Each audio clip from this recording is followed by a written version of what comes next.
யாரும் எதிர்பார்த்திராத ஒரு துயரச் சம்பவம் நடந்திருக்கிறது. இப்படி ஒரு துயரச் சம்பவம் நடக்கும் என்று, வயநாடே இப்படி சீர்குலையும் என்று யாருமே நினைக்கவில்லை. மீட்பு பணிகள் மிக துரித கதியில் நடைபெற்றுக் கொண்டிருக்கின்றன. வயநாட்டில் நிலச்சரிவு ஏற்பட்டிருக்கக்கூடிய அந்த முண்டக்கை பகுதிக்கு தரை வழியாக செல்ல முடியவில்லை. ஏனென்றால் அங்கிருந்த ஒரு பாலம் சேதமடைந்தது.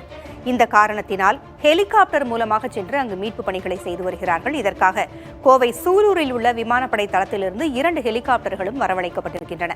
இது குறித்த கூடுதல் தகவல்களை வழங்குவதற்காக நமது செய்தியாளர் சுதீஷும் அங்கிருந்து இணைந்திருக்கிறார். அவரிடம் தகவல்களை கேட்கலாம். சுதீஷ், சூலூரிலிருந்து 2 ஹெலிகாப்டர்கள் வரவழைக்கப்பட்டிருக்கின்றன. இது போதுமானதாக இருக்கிறதா? அந்த ஹெலிகாப்டர்கள் மீட்பு பணிக்கு எவ்வளவு உதவியாக இருக்கின்றன? இன்னும் கூடுதலான ஹெலிகாப்டர்களை தமிழகத்திலிருந்து அனுப்புவதற்காக திட்டமிடப்பட்டிருக்கிறதா?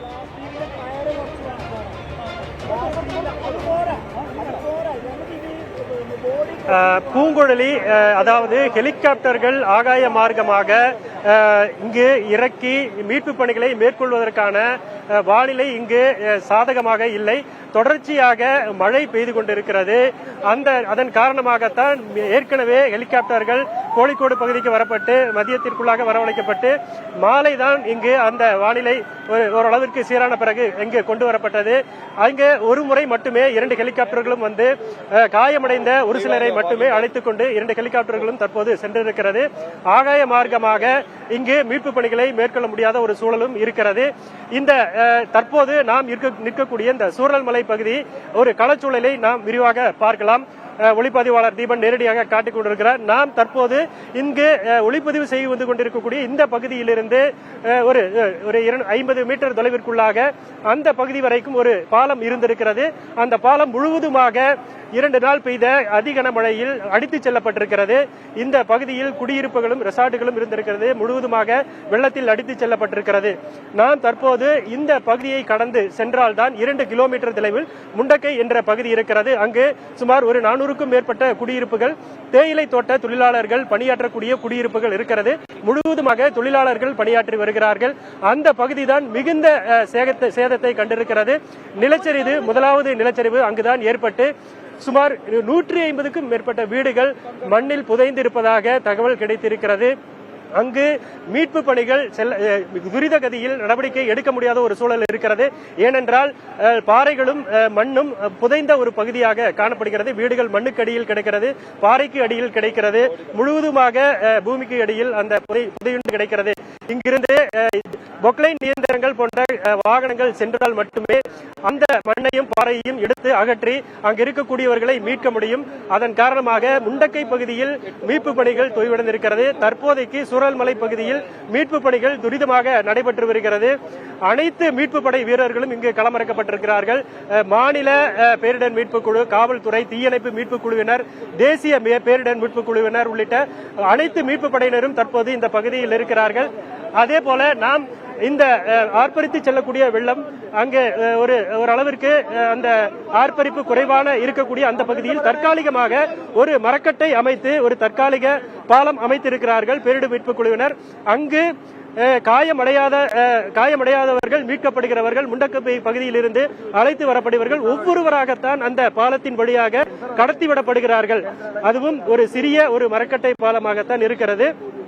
ஒவ்வொருவராக பாதுகாப்பாக அந்த பாலத்தின் வழியாக கடத்திவிடப்படுகிறார்கள்.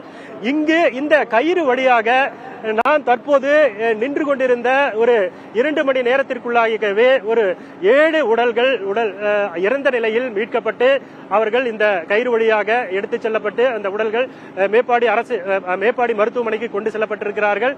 மேலும் காயமடைந்தவர்களும் இந்த கயிறு வழியாகத்தான் மீட்கப்பட்டு ஆம்புலன்ஸ் மூலமாக இந்த மீட்பு படையினர் இங்கு கொண்டு சென்று கொண்டிருக்கிறார்கள்.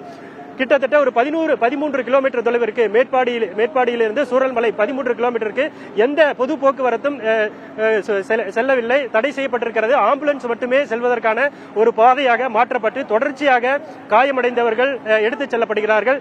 இங்கு நேற்று இரவு முதலே இந்த பகுதியில் நிலச்சரிவு பாதிக்கப்பட்ட பகுதியில் உடல்களை மீட்டு பாதிக்கப்பட்டவர்களை அழைத்து அந்த மீட்பு பணியில் அதிகமான தன்னார்வலர்கள் ஈடுபட்டிருக்கிறார்கள். அதில் சதீஷ் என்ற ஒருவர் இரவு முதலே இருக்கிறார். அவரிடம் கேட்கலாம், இந்த நேற்று இரவு எது மாதிரியான பாதிப்பு இருந்தது, மக்கள் எது மாதிரியான பாதிப்பு இருந்தாங்க?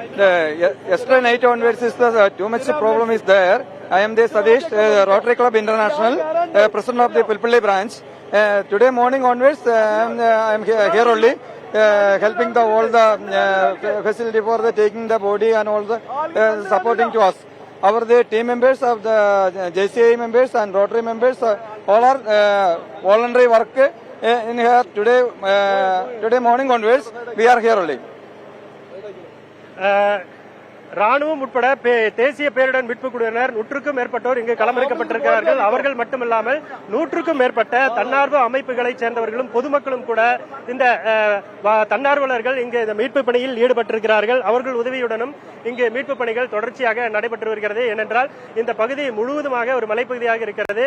வெள்ளம் ஆர்ப்பரித்து சென்று கொண்டிருக்கிறது. அந்த பகுதியை கடக்க முடியாத ஒரு சூழல் தான் இந்த காட்சியை பார்க்க முடிகிறது. நேரடியாக பார்க்கலாம். தொடர்ச்சியாக தற்போது வரைக்கும் மழை பெய்து கொண்டிருக்கிறது. வெள்ளம் தொடர்ந்து அதிக அளவில் சென்று கொண்டிருக்கிறது. பாலம் முற்றிலுமாக அடித்து செல்லப்பட்டிருக்கிறது. இந்த சூழலில் தான் முண்டக்கை பகுதிக்கு எந்த வாகனங்களும் செல்ல முடியாத ஒரு சூழல் இருக்கிறது.